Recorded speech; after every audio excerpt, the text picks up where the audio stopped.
स्वागत है दोस्तों आप सबका Vidyakul classes with Roshan sir में। तो चलिए आज फिजिक्स का तीसरा चैप्टर शुरू करने वाले हैं जिसका नाम है मानव नेत्र या रंग बिरंगा संसार। ठीक है, मानव नेत्र फिजिक्स का तीसरा चैप्टर जो वर्ग 10वां के लिए है। एक रेगुलर वीडियो आप लोग को मिल रहा है, आप पार्ट बाय पार्ट करके देखिएगा। ये फिजिक्स का तीसरा चैप्टर का पार्ट 1 है। चैप्टर का नाम है मानव नेत्र। मानव नेत्र, ठीक है। फिजिक्स का तीसरा चैप्टर है 10वां के लिए, 10th फिजिक्स 3 पार्ट 1। ठीक है, तो ये पार्ट 1 है फिजिक्स का तीसरा चैप्टर 10वां के लिए।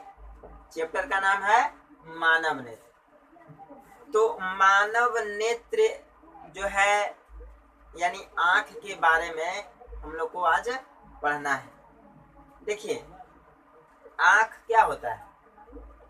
किसी इंसान के पास अगर आंख न रहे तो क्या वह किसी वस्तु को देख सकता है? नहीं देख सकता है। तो मानव नेत्र, अच्छा, मानव नेत्र जिस इंसान का सही है यानी आंख है और वह किसी अंधेरे कमरे में चला जाएगा तो क्या वह देखेगा किसी वस्तु को? नहीं देखेगा। तो मानव नेत्र काम कब करता है? जब उसे प्रकाश मिलता है तब। जब उसे प्रकाश मिलता है तब। अंधेरा में हम किसी भी वस्तु को देख नहीं सकते हैं। तो मानव नेत्र जो है ना, यह भगवान का दिया हुआ एक तरह से उपहार है ना। मानव नेत्र जो है एक उपहार समझ सकते हैं, गिफ्ट है। ठीक है, जिसके पास नहीं है वो उसका जिंदगी बेचारा का एकदम अंधेरा रहता है। तो चलिए, मानव नेत्र एक प्रकाशीय यंत्र है क्योंकि हमें किसी भी वस्तु को देखने के लिए प्रकाश की आवश्यकता होती है। तो प्रकाश रहेगा तो ही हम अपने आंखों के द्वारा किसी भी वस्तु को आसानी तरह से देख सकते हैं। ठीक है, तो मानव नेत्र एक प्रकाशीय यंत्र है जिसके उपस्थिति में यानी प्रकाश के उपस्थिति में हम अपनी आंखों के द्वारा किसी भी वस्तु को देख सकते हैं। यानी देखने की जो सहानुभूति उत्पन्न होती है वह मानव नेत्र के द्वारा ही उत्पन्न होती है। तो मानव नेत्र क्या है? तो मानव नेत्र एक प्रकाशीय यंत्र है, ठीक है, जिसके द्वारा हम बाहरी जगत को आसानी से देख सकते हैं। तो चलिए, आइए अब हम नेत्र की बनावट की बात करें। तो आपको एक फिगर दिख रहा होगा बोर्ड पर जो अभी पूरी तरह से बना हुआ नहीं है। तो चलिए इसमें बनाते चलेंगे, बताते चलेंगे, आप बने रहें मेरे चैनल के साथ। ठीक है, चलिए एक एक पार्ट आपको समझ में आने वाली है। चलिए देखिए, ये क्या है? ये मानव नेत्र है। ये क्या है? मानव नेत्र है। अच्छा, इसका आकार आपको दिखने में कैसा लग रहा है? दिखने में कैसा लग रहा है? तो लगभग गोलीय लग रहा है। कैसा लग रहा है? लगभग गोलीय लग रहा है। तो मानव नेत्र जिसको हम आंख बोलते हैं, है ना, वह गोलीय होता है। तो आपको यहाँ से ही 1 नंबर का ऑब्जेक्टिव एग्जाम में आने वाला है, पूछता है ना। तो चलिए, यहाँ से अगर आपको पूछेगा कि मानव नेत्र का आकार कैसा होता है, मानव नेत्र का आकार कैसा होता है, तो मानव नेत्र का आकार लगभग गोलीय होता है। ठीक है, चलिए आप देख रहे हैं। तो यहाँ पे आप सबसे पहला हेडिंग में लिखेंगे मानव नेत्र।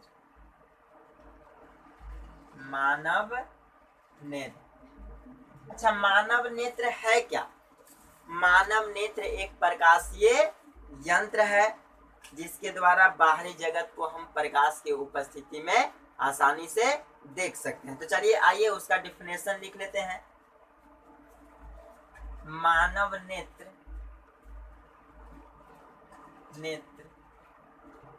एक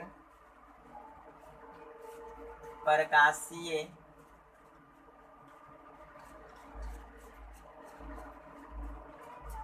यंत्र है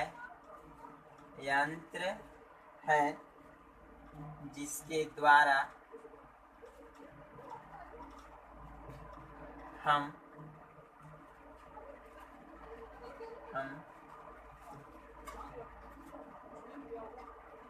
बाहरी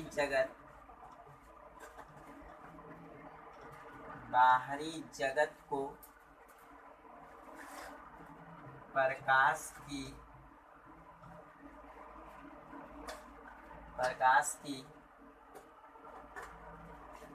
इसके द्वारा प्रकाश की उपस्थिति में हम आसानी तरह से देख पाते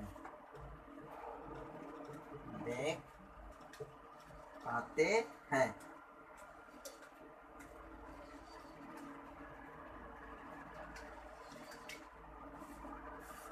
जिसे मानव नेत्र कहते हैं। इसका आकार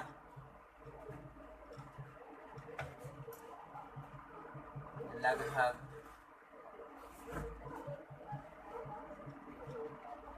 गोलीय होता है। चलिए आइए, मानव नेत्र का डिफिनेशन हमने देख लिया। बहुत आसानी तरह से आपको रटना नहीं है। मानव नेत्र, देखिए मानव नेत्र एक प्रकाशीय यंत्र है, क्योंकि प्रकाश रहेगा तब ही हम किसी वस्तु को अपनी आंखों के सहायता से देख सकते हैं। ठीक है, तो मानव नेत्र एक प्रकाशीय यंत्र है जिसके द्वारा यानी आंख के द्वारा हम बाहरी जगत को जैसे बाहरी जगत में जो भी चीज सामने आ जाए वो चीज को हम देखते हैं। जगत को प्रकाश की उपस्थिति में हम आसानी तरह से कैसे देखते हैं? एकदम आसानी तरह से देख पाते हैं, जिसे क्या कहते हैं? मानव नेत्र कहते हैं। ठीक है, इसका आकार कैसा होता है? तो गोलीय होता है। इसका आकार कैसा होता है? गोलीय होता है। ठीक है, तो ये रही बात मानव नेत्र की। आप इसे फटाफट नोट कर लीजिए, स्क्रीनशॉट ले लीजिए, आप पॉज करके आप इसे नोट कर लीजिए। उसके बाद हम मानव नेत्र की बनावट के बारे में चर्चा करेंगे कि गोलीय होता है, इसमें कौन कौन से भाग होते हैं, निम्नलिखित भागों को जानेंगे।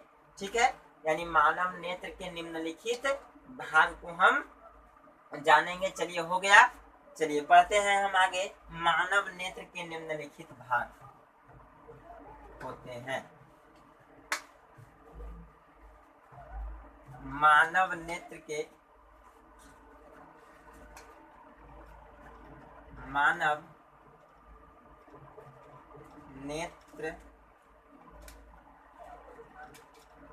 का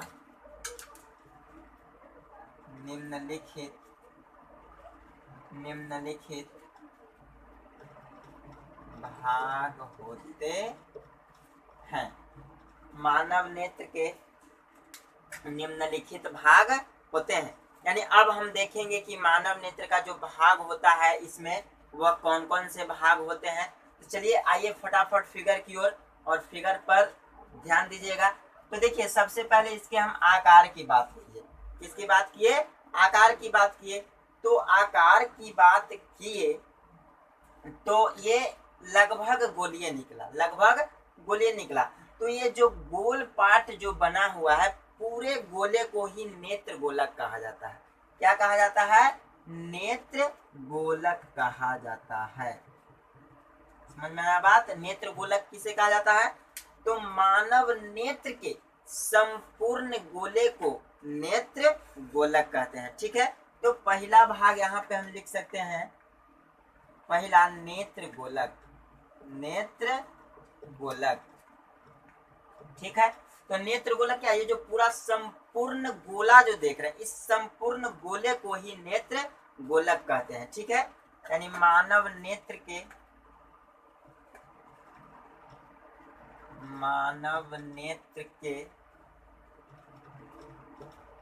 संपूर्ण गोले को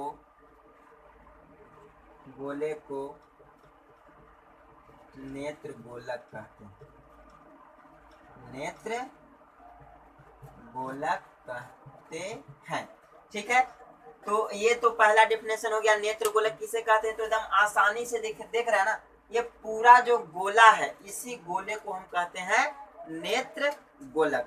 ठीक है, अब देखिए नेत्र गोलक के बाद हमें श्वेत पटल या स्क्लेरेटिक के बारे में जाना। इसका ही भाग होता है श्वेत पटल या स्क्लेरेटिक। अब देखिए ये तो पूरा गोला हो गया, और ये जो बाहरी जो देख रहे हैं ना परत, यहाँ से लेकर के ये वाला भाग, ये बाहरी परत, तो यह बाहरी परत को बोलते हैं श्वेत पटल। श्वेत पटल या स्क्लेरोटिक। ठीक है, तो ये जो बाहरी परत होता है यह अपारदर्शी होता है, अपारदर्शी चमड़े की बनी होती है, इसमें कोई प्रकाश पार नहीं कर सकता है। ठीक है, तो ये वाला भाग जो सबसे बाहरी अपारदर्शी मोटे चमड़े की जो बनी होती है ना, उसे कहते हैं श्वेत पटल। ठीक है, तो आइए श्वेत पटल का डेफिनेशन देख लेते हैं। दूसरा में यहाँ पे होता है, ये पूरा कहीं भी आप लिख सकते हैं, श्वेत पटल या स्क्लेरोटिक। ठीक है, ये पूरा बाहरी परत को ही कहते हैं श्वेत पटल या स्क्लेरोटिक। ठीक है, तो आइए देख लेते हैं डेफिनेशन। श्वेत पटल या स्क्लेरोटिक मानव नेत्र के सबसे बाहरी परत सफेद मोटे अपारदर्शी चमड़े की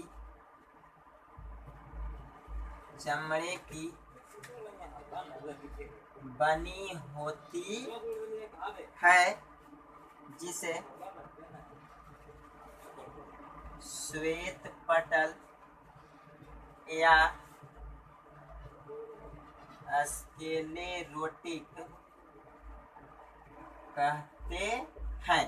ठीक है, अब देखिए सबसे पहला भाग क्या था? नेत्र गोलक था, तो एकदम आसानी से समझ गए थे ना, ये जो पूरा गोला है, पूरा गोला को ही नेत्र गोलक कहते हैं। यानी मानव नेत्र के संपूर्ण गोले को, ये पूरा गोला को नेत्र गोलक कहते हैं। और ये जो बाहरी परत देख रहे हैं, यह बाहरी परत होता है सफेद होता है। कैसा होता है? सफेद होता है, मोटा रहता है, अपारदर्शी रहता है। अपारदर्शी यानी प्रकाश इसमें पार नहीं कर पाता है। तो मानव नेत्र के सबसे बाहरी परत सफेद मोटे अपारदर्शी चमड़े की बनी होती है, जिसे क्या कहते हैं? श्वेत पटल या स्क्लेरोटिक कहते हैं। अब देखिए यहाँ पे एक चीज और दिखाई दे रहा है कि ये जो श्वेत पटल है, इसका यहाँ पे देखिए उभरा हुआ भाग यानी झुका हुआ भाग जिसको बोल सकते हैं। यहाँ पे ये जो झुका हुआ भाग है ना, इसको बोलते हैं जा करके कॉर्निया बोलते हैं। क्या बोलते हैं? कॉर्निया बोलते हैं। और ये उभरा हुआ भाग है यहाँ, ये वाला भाग, इसको बोलते हैं कॉर्निया। कॉर्निया बोलते हैं। ठीक है, और ये पारदर्शी होता है। क्या होता है? पारदर्शी। यहाँ पे उभरा हुआ भाग, इसका उभरा हुआ भाग श्वेत पटल का ही देखिए, यहाँ पे उभरा हुआ भाग को कॉर्निया कहते हैं। और हाँ, एक चीज यहाँ से समझ लीजिए, कॉर्निया को ही नेत्रदान में दान किया जाता है। तो यहाँ से सेकंड ऑब्जेक्टिव आपको इस चैप्टर से उठ सकता है कि मानव नेत्र के किस भाग को दान में दिया जाता है। तो किस भाग को दान में दिया जाता है? कॉर्निया को दान में दिया जाता है। और कॉर्निया कैसा रहता है? तो श्वेत पटल के उभरे हुए भाग जो पारदर्शी होता है, ठीक है, उसे क्या कहते हैं? कॉर्निया कहते हैं। चलिए अब कॉर्निया का डिफिनेशन देख लेते हैं।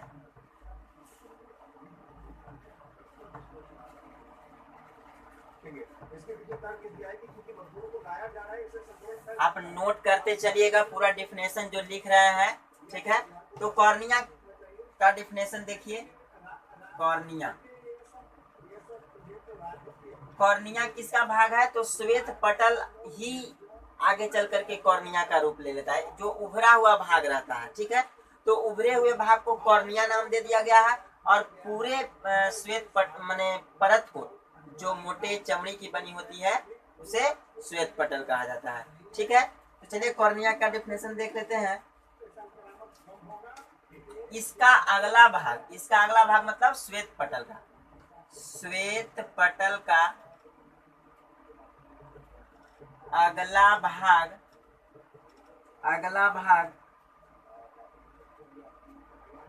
कुछ उभरा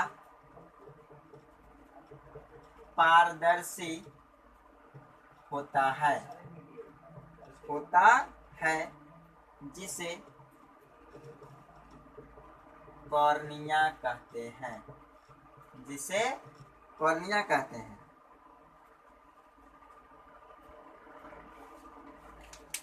अब देखिए तीन भाग को तो हमने देख लिया, नेत्र गोलक को देख लिया, श्वेत पटल या स्क्लेरोटिक को देख लिया, कॉर्निया को देख लिया। फिर से देखिए ये पूरा गोला को नेत्र गोलक कहते हैं, ठीक है। और नेत्र के सबसे बाहरी परत जो श्वेत मोटे चमड़ी की अपारदर्शी बनी होती है, उसे श्वेत पटल या स्क्लेरोटिक कहते हैं। और श्वेत पटल के अगला भाग, यानी इसका अगला भाग जो होता है, इधर ये वाला भाग इतना दूर, ठीक है, तो इसका अगला भाग कॉर्निया कहा जाता है, जो पारदर्शी होती है, उभरा हुआ रहता है। अब उसके बाद देखिए एक चीज और यहाँ पे देखिए, ये जो बीच वाला भूरा कलर के जो है, ये भूरा कलर का होता है। यहाँ पे तो बोर्ड व्हाइट है, लेकिन ये जो होता है ना, ये वाला जो खाली स्थान यहाँ पे देख रहे हैं, ये भूरा कलर का होता है। कैसा होता है? भूरा कलर का। और इसे कोराइड कहते हैं। क्या कहते हैं? कोराइड कहते हैं। यहाँ ये वाला कहीं भी आप लिख सकते हैं, कोराइड,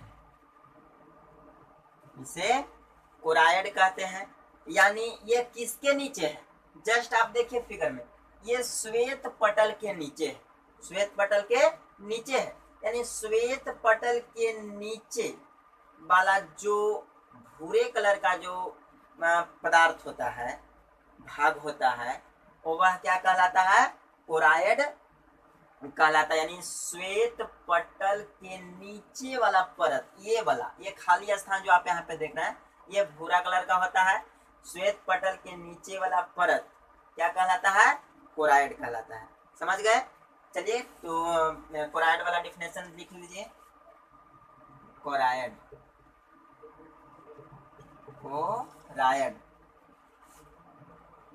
श्वेत पटल के नीचे गहरे भूरे रंग की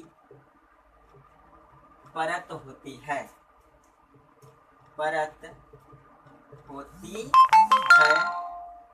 जिसे कोराइड कहते हैं। ठीक है। अब देखिए ये चौथा भाग हमने देख लिया कोराइड का। तो कोराइड कहाँ पे होता है? श्वेत पटल के नीचे, श्वेत पटल के नीचे वाला जो ये भूरे कलर का जो परत होता है, इसी परत को कहते हैं कोराइड कहते हैं। चलिए इतना आप नोट कर लीजिए। उसके बाद कोराइड आगे चल करके दो भाग में बढ़ता है, वो आपको हम बताएंगे। चलिए फटाफट इसे नोट कीजिए। हो गया? चलिए मिटा देते हैं इसे।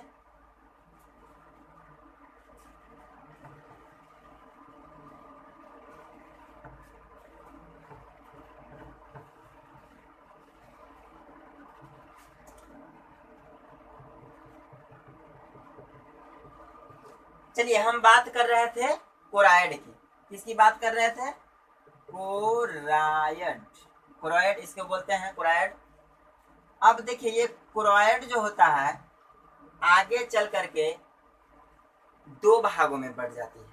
कोराइड जो होता है आगे चल करके दो भागों में, यानी इसको आइरिस एक होता है, आइरिस, इसको परितारिका भी बोला जाता है, परितारिका, परितारिका या आइरिस, और इधर सिलियरी मांसपेशियां, सिलियरी मांसपेशियां। ठीक है, कोराइड आगे चल करके दो भागों में बढ़ जाता है, एक परितारिका या आइरिस भी बोलते हैं और दूसरा सिलियरी मांसपेशियां। तो देखिए ये सिलियरी मांसपेशियां और आइरिस क्या है, देखिए ये कोराइड ही आगे चल करके दो भाग में बढ़ता है ना। तो देखिए ये कोराइड है, ये कोराइड है, इधर से भी ये कोराइड है, ये आगे चल करके यहाँ पे देखिए, यहाँ पे ये दोनों, इसको बोलते हैं आइरिस, परितारिका या आइरिस, है ना, परितारिका, परितारिका या आइरिस, परितारिका या आइरिस। ठीक है, ये वाला भाग को, यानी आगे वाली जो भाग होती है कोराइड की आगे वाली भाग क्या कहलाता है? परितारिका या आइरिस। और ये पीछे वाली जो भाग होती है ना, ये वाला भाग, ठीक है, पीछे वाली भाग होता है सिलियरी मांसपेशियां, ये वाला भाग। ठीक है, यहाँ से ये वाला भाग होता है सिलियरी, सिलियरी मांसपेशियां, सिलियरी मांसपेशियां। तो ये कोराइड ही आगे चल करके दो भागों में बढ़ जाती है, एक आगे वाली भाग है ना, और एक पीछे वाली भाग। तो ये जो आगे वाली भाग जो देख रहे हैं इसको बोलते हैं परितारिका या आइरिस, और ये जो पीछे वाला भाग देख रहे हैं इसको बोलते हैं सिलियरी मांसपेशियां। अब देखिए आइरिस क्या, आइरिस का क्या काम है और ये सिलियरी मांसपेशियां का क्या काम है वो देख लेते हैं। चलिए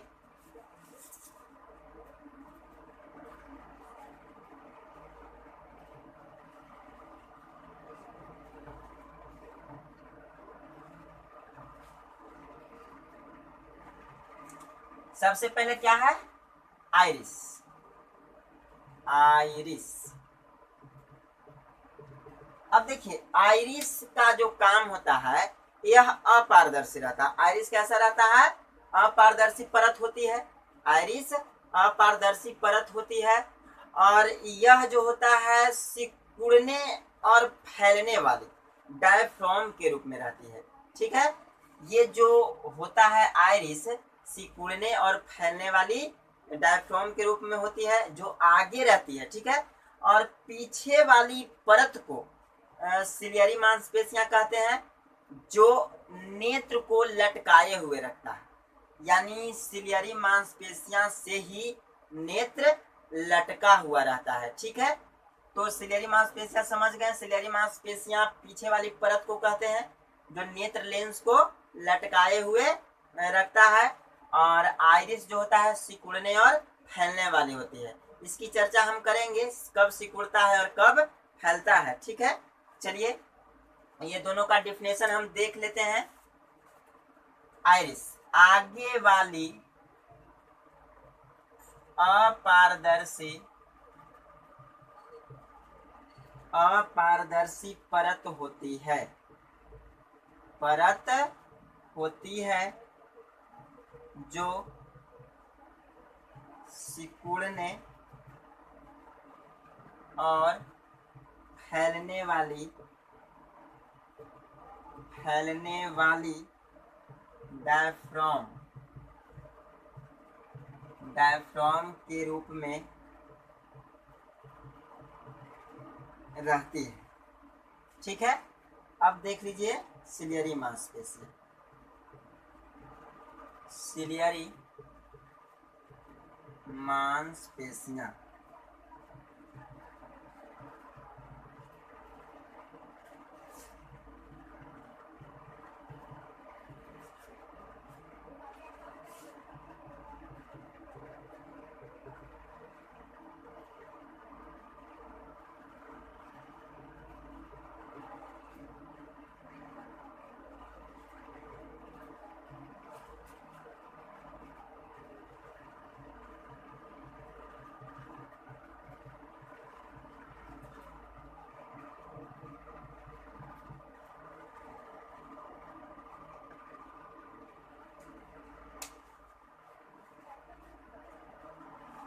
चलिए ठीक है। अब ये परितारिका यानी आइरिस और सिलियरी मांसपेशियां का काम देख लीजिए। आइरिस का काम क्या होता है, वो डायफ्राम के रूप में रहती है, जो सिकुड़ती है और फैलती है, मतलब आगे वाली होती है, अपारदर्शी होती है। कैसी होती है ये, अपारदर्शी होती है। ठीक है, परत होती है जो सिकुड़ने और फैलने वाली डायफ्राम के रूप में रहती है। कौन, ये आइरिस। उसके बाद हम सिलियरी मांसपेशियां की बात करें तो ये पीछे होती है, जो यही कोराइड नहीं दो भाग में बटा है, ये पीछे होती है सिलियरी मांसपेशियां।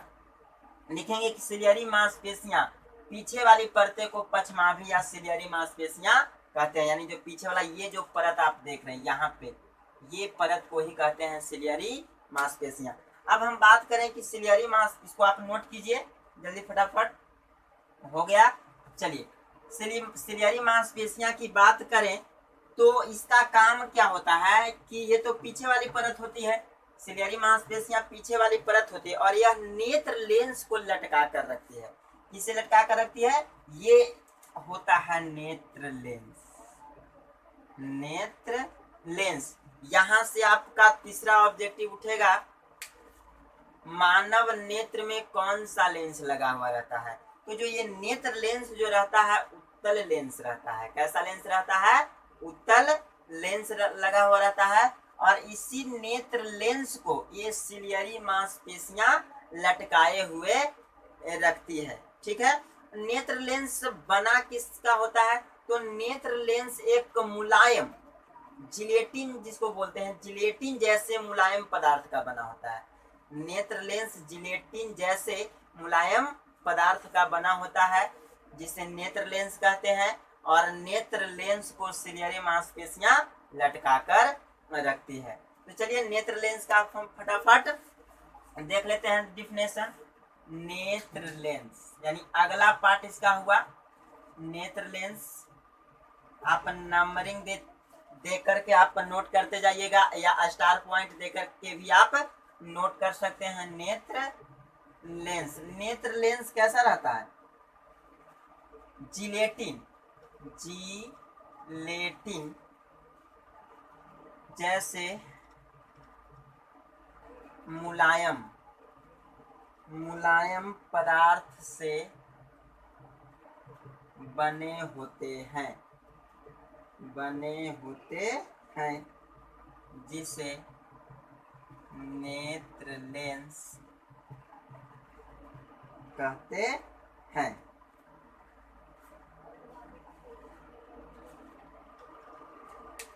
ठीक है, नेत्र लेंस किसे कहते हैं, तो नेत्र लेंस को लटका करके रखता है सिलियरी मांसपेशियां। ठीक है, इसका काम है लटकाना, और ये बना होता है जिलेटिन, जिलेटिन जैसे मुलायम, कैसा रहता है, एकदम मुलायम रहता है, मुलायम पदार्थ से बने होते हैं, जिसे कहते हैं नेत्र लेंस। ठीक है, चलिए अब हम नेत्र के, मानव नेत्र के अगला भाग को देखेंगे। चलिए देख लीजिए,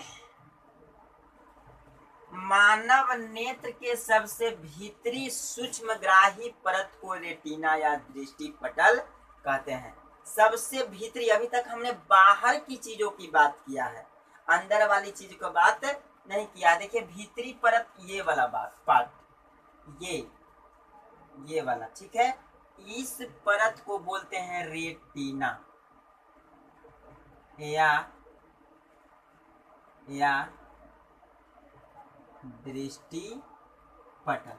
ठीक है, तो रेटिना या दृष्टि पटल किसे बोलते हैं, मानव नेत्र की सबसे भीतरी परत है ना, सूक्ष्मग्राही होता है, सूक्ष्मग्राही होता है, जिसे रेटिना या दृष्टि पटल कहते हैं। यहां से आपका चौथा ऑब्जेक्टिव उठेगा कि मानव नेत्र के किस भाग पर किसी वस्तु का प्रतिबिंब बनता है, तो इसी पर यानी रेटिना या दृष्टि पटल पर ही मानव नेत्र अपने किसी वस्तु का प्रतिबिंब बनाता है। ठीक है, यानी इसी पर रेटिना या दृष्टि पटल पर ही किसी वस्तु का प्रतिबिंब बनता है। ठीक है, यानी यह जो होता है मानव नेत्र जो है एक कैमरा की तरह है। कैसा है, कैमरा की तरह है। देखिए कैमरा में क्या होता है ना कि आगे लेंस होता है, ये कैमरा है इस तरह से, और यहाँ पे क्या होता है, लेंस होता है, आगे होता है लेंस, है ना, और इधर पीछे होता है फिगर दिखाने वाला, फिगर दिखाने वाला। तो उसी तरह से आपका नेत्र है, आगे होता है लेंस और पीछे होता है रेटिना या दृष्टिपटल, फिगर दिखाने वाला। तो यह एक कैमरा है, मानव नेत्र क्या है, कैमरा है, एकदम कैमरा की तरह ही काम करता है। कैमरा में आगे लेंस होता है, पीछे फिगर दिखाने वाला होता है। उसी तरह से मानव नेत्र में भी आगे लेंस होता है और पीछे रेटिना होता है, जिस पर किसी वस्तु का प्रतिबिंब बनता है। चलिए हो गया यहाँ तक की बात। अब हम बात करते हैं,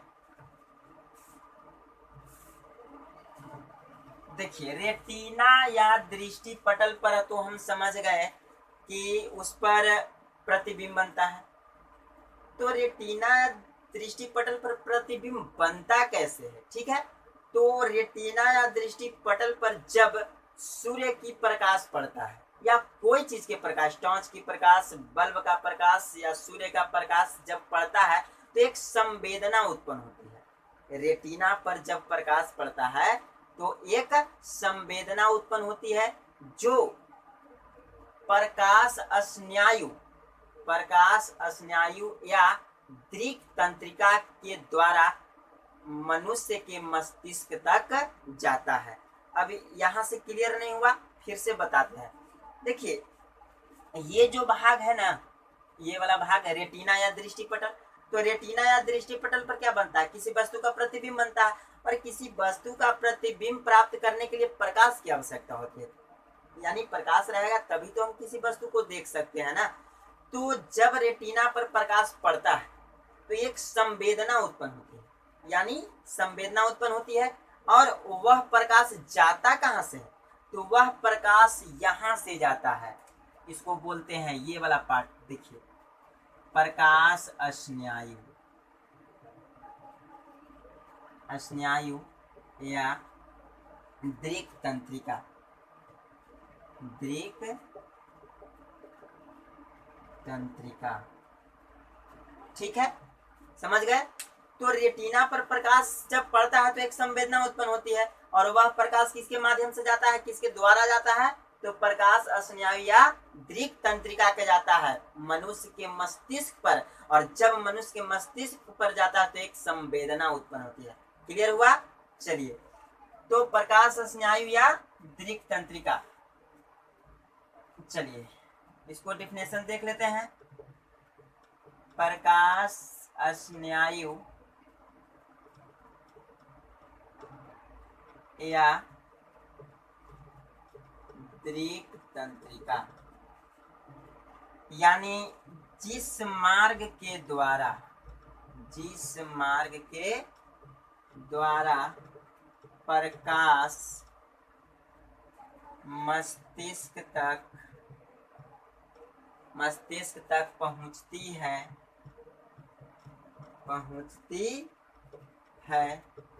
उसे प्रकाश स्नायु या दृक तंत्रिका कहते हैं। क्लियर हुआ। यानी रेटिना पर, यानी इस पर, रेटिना पर जब प्रकाश पड़ता है तो एक संवेदना उत्पन्न होती है। तो प्रकाश रेटिना पर आखिर पड़ता कहाँ से है, तो यहाँ से जाता है। ये पारदर्शी होता है, प्रकाश तभी तो जाएगा, पारदर्शी रहेगा तब ना। तो प्रकाश स्नायु के द्वारा वह प्रकाश जाता है कहाँ तक, मस्तिष्क तक जाता है, जिससे संवेदना उत्पन्न होती है, और जब मस्तिष्क तक पहुंच जाता है तो किसी वस्तु को देखने का आभास उत्पन्न हो जाता है। क्या उत्पन्न हो जाता है, आभास उत्पन्न हो जाता है। तो क्लियर हुआ, प्रकाश स्नायु या दृक तंत्रिका। चलिए कुछ पॉइंट और है, चलिए वो चीज देख लेते हैं हम।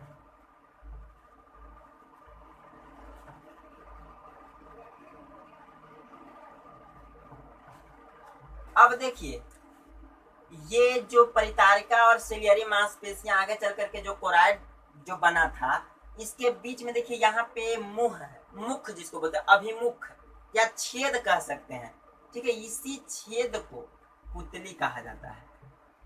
क्या कहा जाता है? पुतली। इस वाले भाग को पुतली कहा जाता है, अभिमुख कहा जाता है। तो ये रहता कहाँ पे है? यहाँ देखिए, इधर भी परितारिका, इधर भी परितारिका, और ये बीच में ना छेद है, तो बीच में यानी परितारिका के बीच के अभिमुख को क्या कहते हैं? पुतली कहते हैं। ठीक है, तो आइए लिख लेते हैं, पुतली। पुतली परितारिका,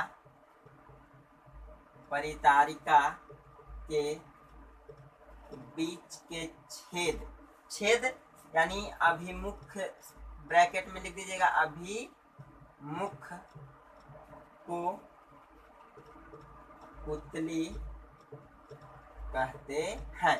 ठीक है, यानी ये वाला पार्ट को पुतली कहा जाता है। ठीक है, यानी परितारिका के बीच में पुतली होता है, और पुतली जो होता है वह स्वतः फैल जाती है और रोशनी में, तेज रोशनी में, तेज प्रकाश में सिकुड़ जाती है। पुतली ही फैलने या सिकुड़ने का काम करती है। जैसे आप इससे देख सकते हैं, जब आप 1 घंटा 2 घंटा या बहुत देर तक आप प्रकाश की उपस्थिति में आप काम कर लें, दोपहर के समय में आप घर के बाहर रह करके कुछ काम कर लें, और उसके बाद जब आप घर में घुसिएगा तो आपको अंधेरा दिखेगा चारों तरफ। क्या दिखेगा? अंधेरा दिखेगा। तो अंधेरा दिखेगा, इसका मतलब क्या है? घर में तो लाइट है लेकिन आपको दिख रहा है अंधेरा। कारण कि आप बाहर जब काम कर रहे थे सूर्य की रोशनी में, तो वहां पे जो आपका पुतली है आंख का, वह सिकुड़ गया था। क्या हो गया था? सिकुड़ गया था। और जब घर में आए हैं तो वह सिकुड़ा हुआ है, जिसके कारण से आपको अंधेरा दिख रहा है। फिर धीरे धीरे कुछ घंटों बाद या कुछ मिनटों बाद वह फैल जाती है। तो पुतली का काम है सिकुड़ना और फैलना। सिकुड़ता कब है? तेज प्रकाश में। फैलता कब है? अंधेरा में। ठीक है, यानी जब प्रकाश नहीं होती है तब। लिखेंगे, यह, लिख लीजिएगा, यह स्वतः फैल जाती है, फैल जाती है और तेज रोशनी में सिकुड़ जाती है, सिकुड़ जाती है। ठीक है, यह स्वतः फैल जाती है और तेज रोशनी में सिकुड़ जाती है। कोई दिक्कत? चलिए, हो गया। इसका 2 भाग और है, उसके बाद चलिए इतना आप फटाफट इसे नोट कर लीजिए। अगला भाग को हम देखेंगे।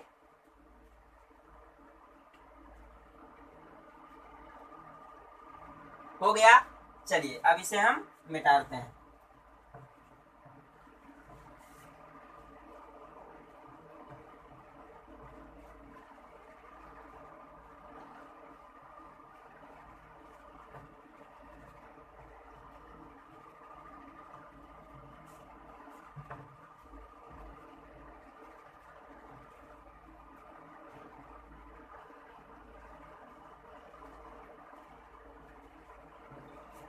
चलिए देखिए, अगला भाग इसका है।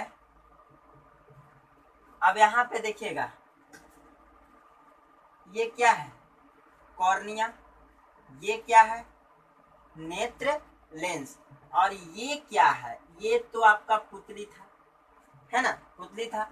ठीक है, ये वाला जो पार्ट आप देख रहे हैं, ये वाला पार्ट, ठीक है, इसको फिगर आप बना लीजिएगा। फिलहाल हम इसे मिटा देते हैं, इस यहाँ पे सिर्फ आपको समझाने के लिए बोला गया था। तो ये क्या था? पुतली था। ये कॉर्निया है, ये नेत्र है, ये वाला पार्ट। ठीक है, इस पार्ट में जलीय द्रव भरा हुआ रहता है। इस तरह से जलीय द्रव रहता है, या नेत्रोद जिसको बोलते हैं। तो इसको, यानी ये वाला जो पार्ट होती है, ये वाला पार्ट जिसको जल से जो भरा हुआ रहता है, जो आंसू आता है जब ना, तो यहाँ से ही निकलता है। जब मनुष्य रोता है तो यहाँ इसी भाग में जल भरा हुआ रहता है, जिसे जलीय द्रव या नेत्रोद कहते हैं। ठीक है, जलीय द्रव या नेत्रोद कहा जाता है। इसको बोलते हैं जलीय द्रव या नेत्रोद। ठीक है, तो इसका डिफिनेशन आप देख लीजिए जलीय द्रव्य नेत्रोद का। तो ये कहाँ रहता है, ये कॉर्निया और इधर से लेंस और ये बीच में पुतली, मतलब कॉर्निया और लेंस के बीच में जलीय द्रव्य नेत्रोद से भरा हुआ रहता है, जिसे जलीय द्रव्य नेत्रोद कहते हैं। ठीक है, यहाँ लिखेंगे कॉर्निया और नेत्र लेंस और नेत्र लेंस के बीच जलीय द्रव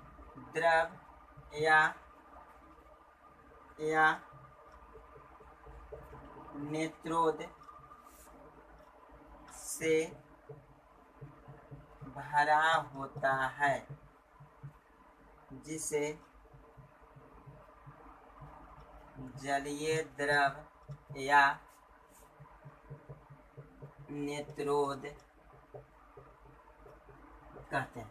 ठीक है, तो जलीय द्रव और नेत्रोद का काम है, यहाँ पे जल भरा हुआ रहता है, ये वाला भाग में, इस भाग में जो होता है, इस भाग में जल भरा हुआ रहता है, जिसको बोलते हैं जलीय द्रव या नेत्रोद बोलते हैं। ठीक है, जब मनुष्य रोता है तो इसी भाग से आंसू निकलता है। चलिए आप इसे नोट कर लीजिए, यहाँ डिफिनेशन आप देख करके नोट कीजिएगा। जलीय द्रव या नेत्रोद, यहाँ पे डिफिनेशन है, कॉर्निया और नेत्र लेंस के बीच जलीय द्रव या नेत्रोद से भरा होता है, जिसे जलीय द्रव या नेत्रोद कहते हैं। ठीक है, नोट कीजिए। उसके बाद एक भाग और बचा हुआ लास्ट, उसको हम बता देते हैं। हो गया, चलिए ठीक है।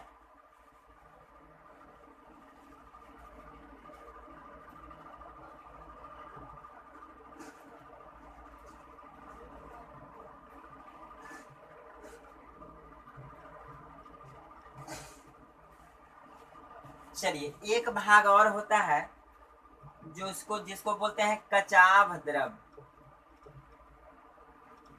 कचाव द्रव, ठीक है। कचाव द्रव क्या होता है, तो देखिए ये क्या था, नेत्र लेंस था, ये नेत्र लेंस था, और यहाँ देखिए रेटिना है।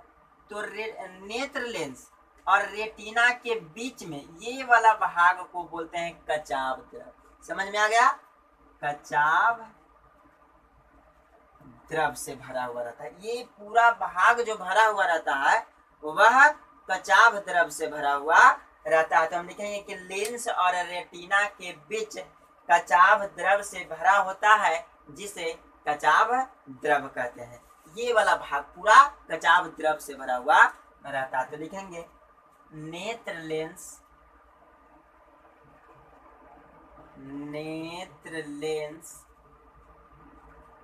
और रेटिना के बीच में है ना, और रेटिना के बीच में कचाव, बीच में नेत्र लेंस और रेटिना के बीच में कचाव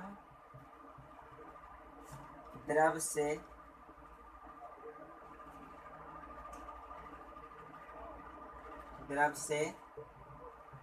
भरा होता है, जिसे कचाव द्रव कहते हैं। ठीक है, यानी ये पूरा पार्ट जो होता है वह कचाव द्रव से भरा हुआ रहता है, और नेत्र लेंस और रेटिना के बीच जो भाग होता है, यानी बीच में रहता है, तो नेत्र लेंस और रेटिना के बीच जो भाग होता है, बीच वाला भाग लिख सकते हैं, बीच वाला भाग कचाव द्रव से भरा होता है, जिसे कचाव द्रव कहते हैं। चलिए, ये था मानव नेत्र का निम्नलिखित भाग, जिसको बहुत सरल तरह से समझ में जल्दी आया होगा, और मुझे उम्मीद है कि आ ही गया होगा। ठीक है, हमने सरल तरीके से बताने का प्रयास किया है। फिर भी अगर कोई दिक्कत हो तो आप कमेंट में बताइएगा। और इसे नोट कीजिए, रेगुलर बने रहिए मेरे चैनल पर, आपको इसका अगला भाग मिलेगा। ये तो था मानव नेत्र और मानव नेत्र के भाग के बारे में। ठीक है, एक बार फिर इसको आप नोट कीजिए, थोड़ा सा रिवाइज कर देते हैं। हो गया, चलिए देखिए, सबसे पहले क्या था, नेत्र गोलक। तो ये नेत्र गोलक, जो नेत्र गोलक के संपूर्ण गोले को नेत्र गोलक कहते हैं, यानी मानव नेत्र के संपूर्ण गोले को नेत्र गोलक कहते हैं। ठीक है, उसके बाद ये बाहरी जो परत होता है श्वेत होता है, अपारदर्शी होता है, मोटे चमड़े की बनी होती है, ये इसको कहते हैं श्वेत पटल या स्क्लेरोटिक। श्वेत पटल का अगला भाग जो उभरा हुआ रहता है, पारदर्शी रहता है, वह कहलाता है कॉर्निया। क्या कहलाता है? कॉर्निया कहलाता है। ठीक है, अब उसके बाद देखिए, श्वेत पटल के नीचे ये वाला भाग जो होता है कोराइड होता है। श्वेत पटल के नीचे कोराइड होता है, और कोराइड जो होता है आगे चल करके दो भागों में बढ़ जाता है, एक आइरिस और दूसरा सिलियरी मांसपेशियां। आइरिस सिकुड़ने वाली और फैलने वाली डायफ्राम के रूप में आगे रहती है, और सिलियरी मांसपेशियां पीछे रहती है, जो नेत्र लेंस को लटका करके रखती है। ठीक है, अब देखिए, आइरिस के बीच में एक छेद होता है, यानी उस अभिमुख को कहते हैं पुतली, जो तेज रोशनी में सिकुड़ जाती है और फिर अंधेरे में फैल जाती है। ठीक है, चलिए, उसके बाद कॉर्निया और नेत्र लेंस के बीच जो होता है जलीय द्रव या नेत्रोद कहते हैं। नेत्र लेंस और रेटिना के बीच वाला भाग कचाव द्रव कहलाता है। और रेटिना यानी मानव नेत्र के सबसे भीतरी सूक्ष्मग्राही परत को रेटिना कहते हैं, और जब इस पर प्रकाश पड़ता है तो एक संवेदना उत्पन्न होती है, और वह प्रकाश जो होता है प्रकाश स्नायु, यानी इसके माध्यम से मस्तिष्क तक पहुंचता है, और जिससे हमें किसी वस्तु को देखने में आभास उत्पन्न होती है। ठीक है, तो ये थी पूरा मानव नेत्र के निम्नलिखित भागों के बारे में। आप बने रहें मेरे चैनल पर, इसका अगला पार्ट यानी पार्ट 2 जल्द ही आपको देंगे, जिसमें कुछ मुख्य बातें होगी, समंजन क्षमता, इसमें बहुत सी चीज़ आगे चल करके पढ़ने के लिए मिलेगा। स्पेक्ट्रम के बारे में, वर्ण विक्षेपण के बारे में आपको पढ़ने के लिए मिलेगा। आकाश का रंग नीला क्यों होता है, तारे क्यों टिमटिमाते हैं, अंतरिक्ष यात्री को आकाश का रंग कैसा दिखता है। बहुत सारे अच्छे पॉइंट हमें पढ़ने हैं, तो आप बने रहें। तब तक के लिए धन्यवाद।